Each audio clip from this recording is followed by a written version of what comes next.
Fanners, dimanapun kalian berada, bagaimana kabarnya? Kembali lagi bersama saya John, still in the house. Gimana? Masih suka nyebutin bulu hidung pakai 2 koin? Setelah beberapa pekan mental kita berada dalam zona nyaman dan hormon kebrutalan Anda sulit untuk terbuka, kali ini saya akan merangkum sebuah film yang benar-benar sangat beradrenalin berjudul Project Wolf Hunting tahun 2022. Memang film dari Korea, tetapi bukan drama, cinta-cintaan, dan jelas tidak kaleng-kaleng, sehingga langsung saja pasang handsfree. Anjing muncrat, baru juga mulai monyong deh. Sehingga langsung saja pasang handsfree, simetriskan prosesor bahan, kencangkan celana dalam, selamat menonton dan cekicrot. 관계자들이 오늘 오후 5시 마닐라 컨테이너 터미널에서 출발하는 Pada tahun 2016, sebanyak 47 penjahat asal Korea yang kabur ke Filipina akhirnya berhasil ditangkap dan dibawa kembali ke Korea menggunakan pesawat terbang, yang mana terjadi insiden tak terduga ketika seorang pria yang merupakan anggota dari salah satu keluarga korban nekat meledakkan dirinya sendiri mengakibatkan banyak korban jiwa berjatuhan.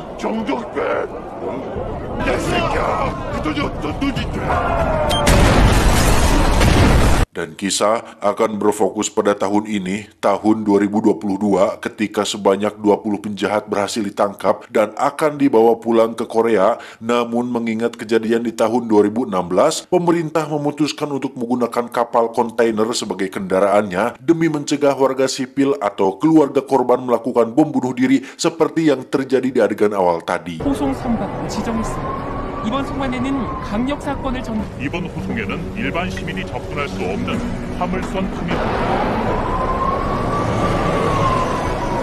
Yang perlu digarisbawahi adalah para penjahat ini bukanlah penjahat biasa dengan tindak kriminal ecek-ecek seperti mencuri ayam, sendal di masjid, main slot, atau tindakan ilegal yang kejahatannya tidak seberapa, tapi hukumannya sangat tidak masuk akal, berbeda dengan pelaku korupsi yang sudah menyengsarakan begitu banyak umat, tetapi hukumannya lebih tidak masuk akal dan terkesan absurd dengan sel penjara yang enak, bahkan lebih nyaman dari kamar tidur saya saat ini.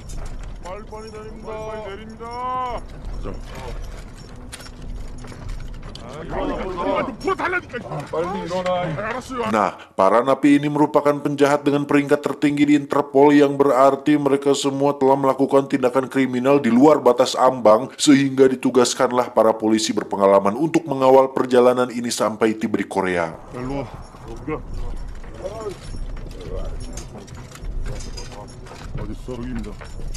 Dari sekian banyak tahanan, ada satu penjahat bernama Park Jung-do, kita panggil saja Jung-do, yang merupakan pelaku pemerkosaan dan pembunuhan terhadap lebih dari 30 wanita, di mana Jung-do yang memiliki tato di sekujur tubuhnya ini pun mengejek sang bapak kapten polisi bernama, kita panggil saja si kapten, ini beliaunya, sehingga Jung-do dihajar tepat di hadapan semua orang untuk menunjukkan bahwa jangan pernah main-main dengan para petugas polisi ini.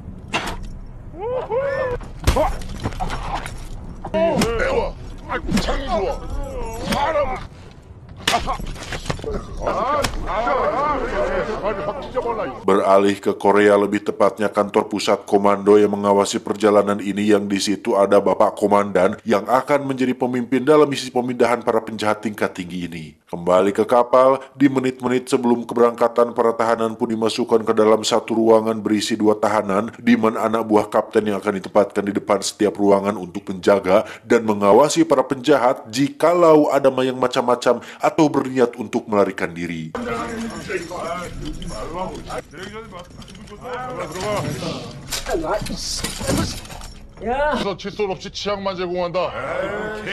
Selain ada Jung-do si penjahat bertato, di situ juga ada satu penjahat bernama Lee, yang dari sekian banyak penjahat yang ada di kapal ini, hanya Lee lah satu-satunya penjahat yang kalem, diam, dan belum mengatakan satu patah kata pun sejak kemunculannya. 변호사 선임 가능하고 아주 화려하시네. 오케이. Selain ada penjahat pria, ada juga penjahat wanita yang bernama Choi Meng-ju, kita panggil saja Yuli supaya lebih mudah menyebutnya, yang diketahui telah membunuh pasangan dan calon mertuanya dengan cara yang sangat keji dan tidak berperi kemanusiaan. 야, 살살하라고. 나 피부가 약하다고. 네, 관제센터에서 허가 떨어지는 대로 출항하겠습니다. 알았나? Di sisi lain, kita akan diperkenalkan pada seorang dokter bersama asistennya yang sengaja ditugaskan untuk ikut dalam kapal ini kalau ada tahanan yang sakit selama dalam perjalanan, yang mana si dokter ini bersikap cukup mencurigakan, terlebih lagi beberapa alat medis yang dibawanya sangat tidak wajar dan tidak lazim untuk dibawa oleh seorang dokter biasa.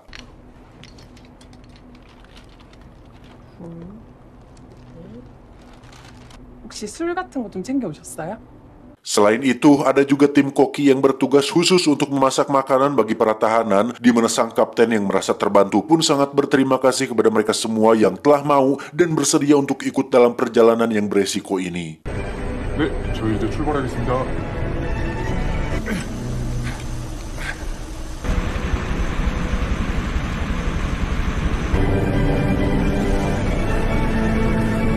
Setelah kapal berangkat, para koki pun mulai memberikan makanan kepada setiap tahanan termasuk kepada para petugas yang berjaga, di mana si dokter sendiri diam-diam pergi ke ruangan mesin dengan peta kapal yang sudah dibawanya, yang Anda semua pasti akan sangat dibuat terkejut saat mengetahui jika tak hanya penjahat peringkat tinggi saja yang dibawa di kapal ini, melainkan ada satu tahanan bernama Alpa yang sedang dalam kondisi tidur dan ditempatkan pada kotak kerangkeng besi, yang mana si dokter ini rupanya mendapat sebuah tugas rahasia untuk menyuntikkan obat bius setiap 6 jam sekali untuk membuat tahanan Alpa ini tetap tidur. 할 일만 하고 가시면 됩니다.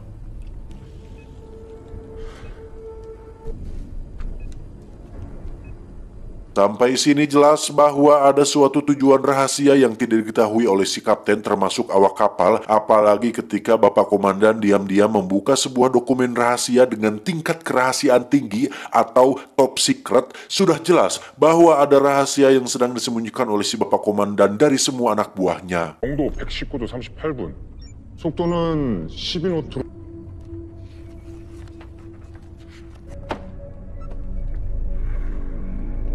Ketika tengah malam tiba, para petugas yang berjaga pun mulai lelah dan mulai lengah untuk tidak terus menjaga batanya kepada para penjahat ini, yang hal itu dimanfaatkan Jungdu untuk mengeluarkan sebuah kawat kecil yang sebelumnya sudah ditanam di bawah kulit lidahnya.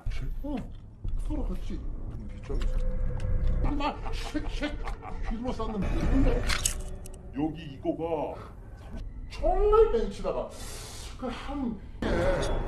이거 보이소.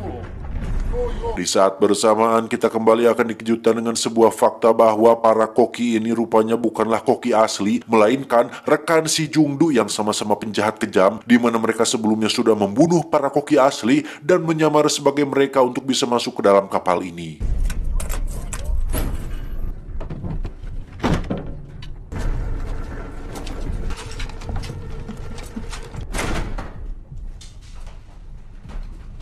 Saat akan mulai beraksi, itulah para koki abal-abal ini pun ketahuan membawa senjata oleh dua petugas, di mana mereka langsung membunuh kedua petugas ini dengan cara yang brutal dan sangat tidak manusiawi.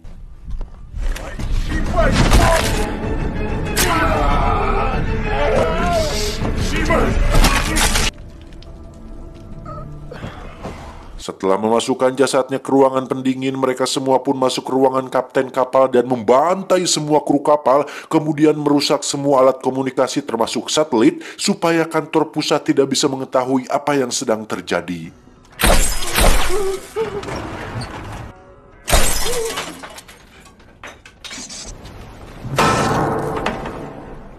신호가 끊겼습니다.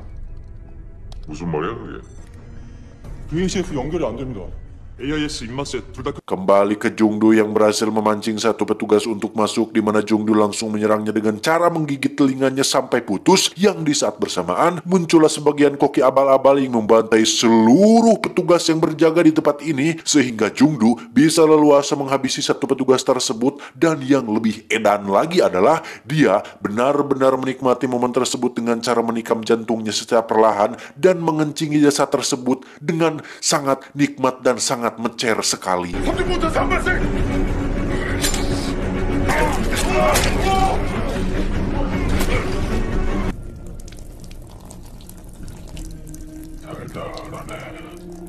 Si kapten sendiri tengah bersama dengan anak buahnya yang lain, yang salah satunya adalah polisi wanita cantik bernama Dayun. Ini parasnya yang sempat mendengar ada suara ribut-ribut di ruangan kapten kapal, yang ketika mereka bermaksud untuk memeriksanya, tiba-tiba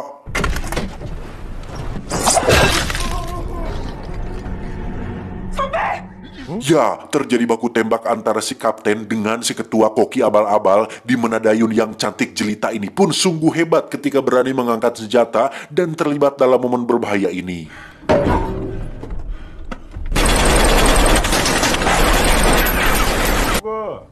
이쁘게 헤쳐놨을걸?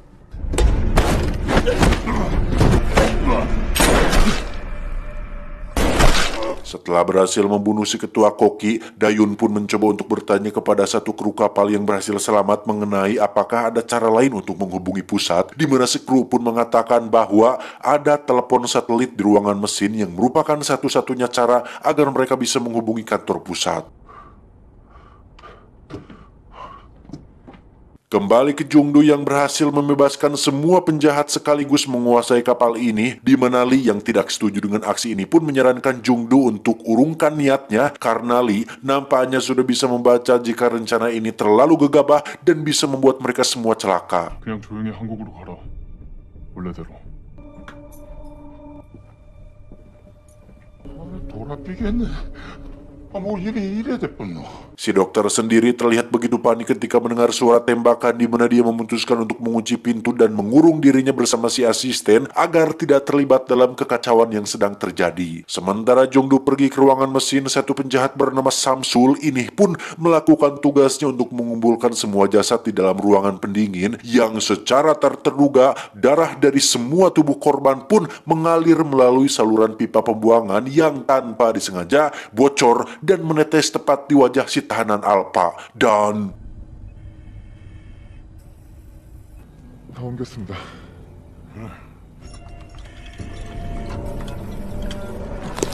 si kapten dan anak buah sendiri baru saja sampai di ruang para tahanan yang dipenuhi oleh darah milik anak buahnya sendiri, di mana Jungdu dan pasukan pun lebih dulu sampai di ruangan mesin untuk merusak telepon satelit dan membunuh semua kru yang ada di sana.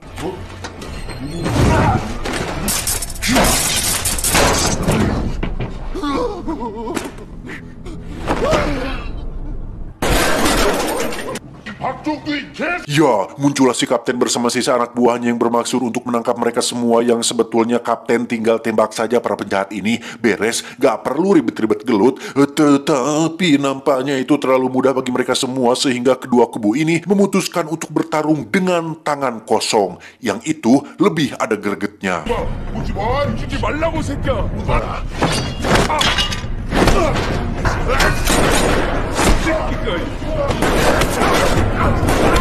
Ketika semua sedang sibuk berkelahi dan satu penjahat memilih untuk kabur, tiba-tiba ya, muncullah Alpa yang membuat semua orang langsung terdiam, yang meskipun kedua matanya tertutup karena dijahit dengan kawat, tetapi Alpa mampu melihat semua orang dengan spektrum inframerah atau suhu panas tubuh layaknya binatang serigala, di mana dia memiliki kecepatan dan kekuatan melebihi manusia normal yang membuat sebagian besar penjahat tewas dengan hanya satu serangan tangan kosong yang dilayangkan oleh Alpa.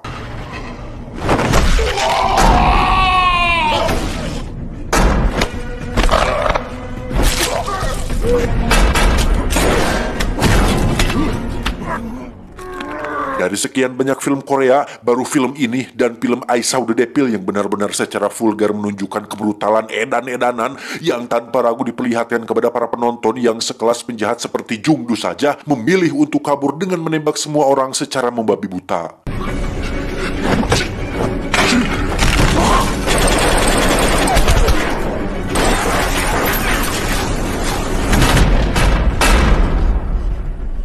Dan ya, Alpa memiliki kecepatan super lincah layaknya serigala, di mana dua anak buah Jungdu pun dihabisinya dengan cara yang sangat berdarah-darah, sehingga Jungdu yang tidak punya pilihan lain pun terpaksa harus menghadapi Alpa dan...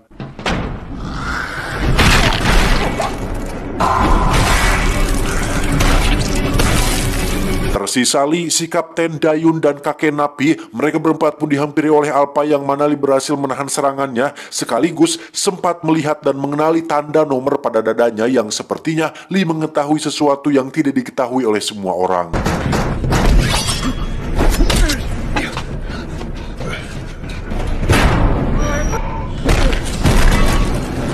Mereka berempat pun akhirnya selamat setelah berhasil menutup pintu baja otomatis, sementara si komandan sendiri menggunakan citra satelit untuk mengetahui apa yang sebenarnya sudah terjadi, dan beliau benar-benar dibuat geram ketika menyadari para penjahat itu membuat kekacauan di dalam kapal. Yang tak lama kemudian muncullah panggilan telepon dari seseorang yang nampaknya sangat penting bernama Direktur Pio. 이 양반 나한테 약 좀 쳤다고. Entah siapa Direktur Pio ini, tetapi dia memiliki tanda nomor di dadanya yang sama seperti yang dimiliki oleh Alpha, di mana si komandan diperintahkan untuk segera pergi ke kapal dan bereskan kekacauan tersebut secepat mungkin. 알고도 나 몰라라는 건 당신이잖아. 내 눈앞에 데려와. Kembali ke kapal, ada dua kru kapal yang rupanya masih hidup dan memutuskan untuk kabur menggunakan skoci. Tetapi Alpha keburu muncul dan membunuh mereka semua, yang mana si asisten dokter sendiri masih sempat-sempatnya maskeran tanpa tahu bahwa di luar sana sedang terjadi kekacauan yang sangat chaos. Dan tiba-tiba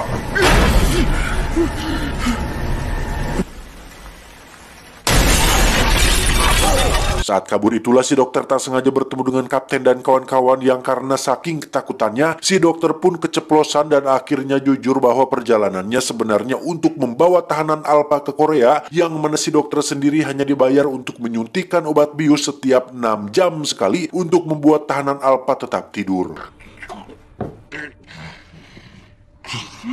Si kapten pun menyuruh Dayun untuk membawa mereka berempat ke tempat aman, sementara dirinya akan pergi ke ruangan lain untuk mencari anak buahnya yang barangkali masih ada yang masih hidup, yang meskipun sudah diperingatkan untuk jangan memisahkan diri, tetapi si kapten tetap kekeh dan tetap yakin jika sutradara akan menyelamatkannya.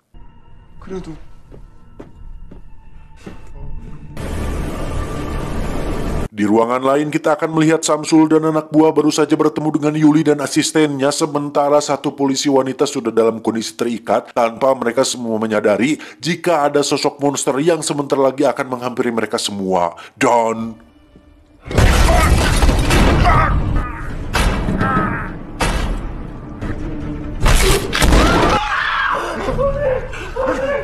tersisa Samsul dan Yuli yang berhasil kabur menggunakan lift, di mana mereka berdua akhirnya bisa bernafas lega setelah merasa bahwa Alpha tidak akan bisa mengejar mereka. Tetapi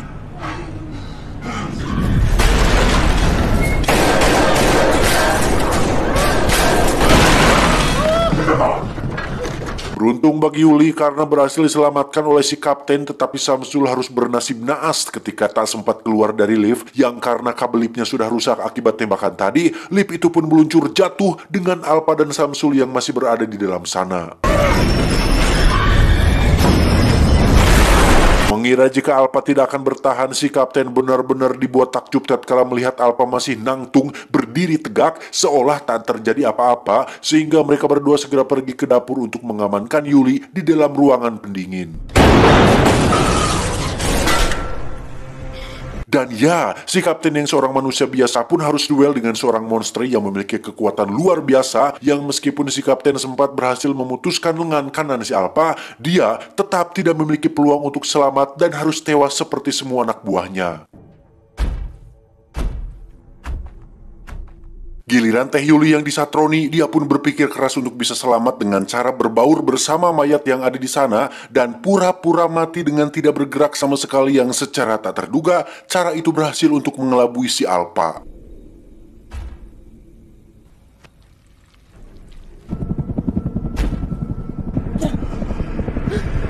Lee dan 3 orang lain pun berhasil sampai di basement tempat di mana Alpha dikerangkeng, yang di situ Dayun menemukan sebuah berkas berisi asal-usul tahanan Alpha yang ternyata merupakan seorang tentara dari tahun 1943. 우리 할아버지 뻘이라고. 에휴, 말도 안 되는 소리를 하고 있어. 실험체. Alpha dikirim ke Filipina pada saat Jepang melakukan penjajahan. Dia dan rekan-rekannya ditangkap oleh pihak Jepang, lantas dijadikan subjek percobaan dalam sebuah proyek penciptaan senjata manusia. 코너 프로젝트 실험체 중 가장 완성형에 가까운 무차별적이고 극단적인 폭력성의 원인은 Pada laptop yang ditemukan si dokter, Alpha diketahui 5 kali lebih kuat dari manusia biasa, memiliki karakteristik genetik serigala, sensitif pada suara dan bau darah, dan penuaan sel tidak berlaku pada tubuhnya, yang itu berarti Alpha adalah makhluk abadi yang tidak akan pernah mati kecuali atas izin Allah. 완전 암세포랑 똑같네.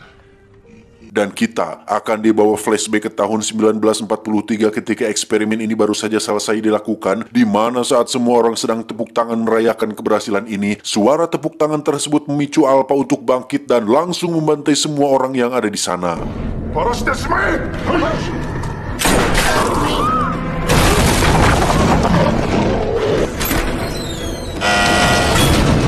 Kembali ke masa sekarang di mana si komandan bersama pasukan baru saja tiba di lokasi kapal. Pasukan yang dibawanya ternyata bukanlah tentara biasa, melainkan tentara khusus yang merupakan anggota organisasi rahasia, di mana mereka semua menyuntikkan semacam serum super soldier untuk meningkatkan fisik, kecepatan, dan kekuatan.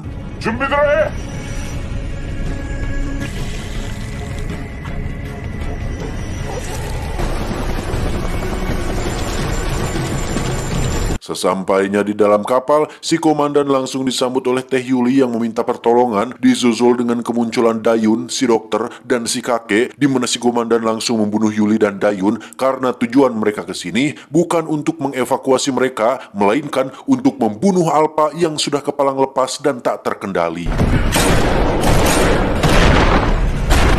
Tak hanya itu, kita pun akan dikejutkan dengan sosok Lee yang ternyata memiliki tanda serupa seperti Alpha dan Direktur Pyo, di mana Lee ini merupakan salah satu subjek percobaan yang sengaja ikut dalam rombongan penjahat untuk bisa menemukan si komandan dan organisasi rahasia yang telah membuatnya menjadi seperti ini.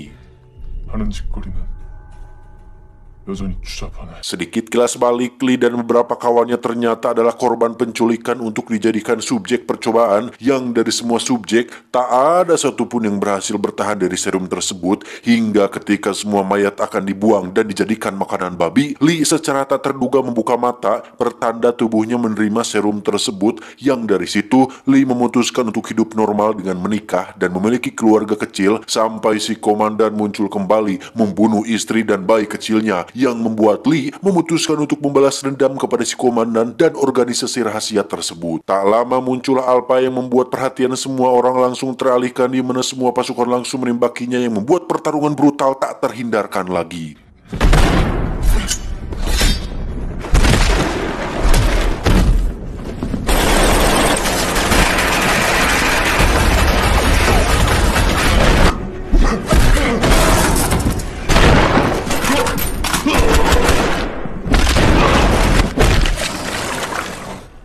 Dan ya, ekspresi santai yang ditunjukkan si komandan ternyata bukan tanpa alasan, karena ternyata beliau ini merupakan pengguna serum super soldier tersebut, di mana kekuatan fisiknya sudah ditingkatkan 2 kali lipat lebih tinggi dari subjek percobaan biasa, termasuk si Alpha, sehingga membuatnya mampu mengalahkan Alpha dengan cukup mudah.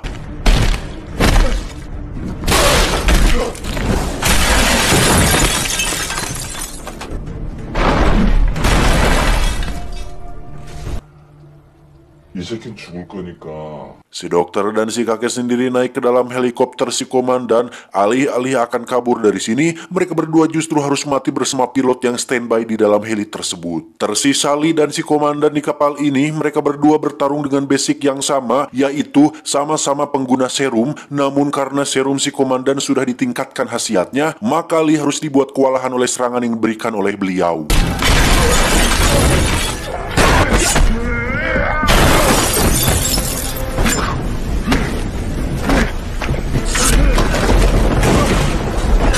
Dengan motivasi kuat ingin balas dendam dan ingin segera melunasi hutang ke warung Teh Yuli, si komandan akhirnya berhasil dibuat terluka parah oleh Lee, yang mana saat si komandan ditendang jatuh keluar dari kapal, Lee pun ikut terjun ke laut untuk menghabisinya di awang-awang. Beralih ke tempat lain, lebih tepatnya sebuah markas rahasia tempat dikurungnya para subjek percobaan, di mana kita akan dibukakan sebuah fakta sebenarnya tentang sosok si Direktur Pyo, yang ternyata adalah teman si Alpha sesama tentara pada tahun 1943. Entah bagaimana caranya dia bisa sampai sukses seperti sekarang, tetapi yang jelas Direktur Pyo ini memiliki fisik yang jauh lebih kuat dari semua karakter yang ada, yang hal itu dibuktikan ketika dia mampu mematahkan lengan salah satu subjek dengan sangat-sangat mudah. Dari semua subjek yang ada, Direktur Pio tertarik untuk menemui satu subjek yang masih belia alias masih di bawah umur, di mana subjek ini rupanya adalah anak kandung Sili yang batal dibunuh oleh si komandan karena ternyata anak ini mewarisi gen ayahnya yang seorang pengguna serum dan satu-satunya subjek yang terbentuk secara alami tanpa suntikan serum, sehingga jelas bahwa anak ini memiliki potensi untuk menjadi yang paling kuat dari yang lain, termasuk Direktur Pio sendiri. Lee sendiri berhasil selamat sampai ke daratan Korea, di mana kisah nampaknya masih akan terus berlanjut di film selanjutnya karena Lee masih belum mengetahui jika anak kandungnya masih hidup dan menunggu untuk diselamatkan.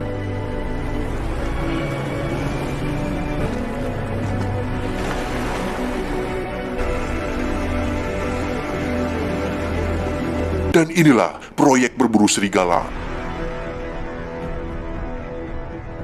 Tamat, ending yang cukup mengetangkan. Luar biasa film ini. Saya kira ceritanya biasa saja, hanya mengisahkan tahanan yang berontak di dalam kapal, terus polisi dan kru bertahan hidup dari kejaran para penjahat. Tapi rupanya ada plot twist rahasia yang cukup mengejutkan, dan sepanjang film ini benar-benar disuguhkan kebrutalan dan adrenalin luar biasa yang pastinya membuat Anda yang menonton sambil makan pasti akan langsung sebel alias mual.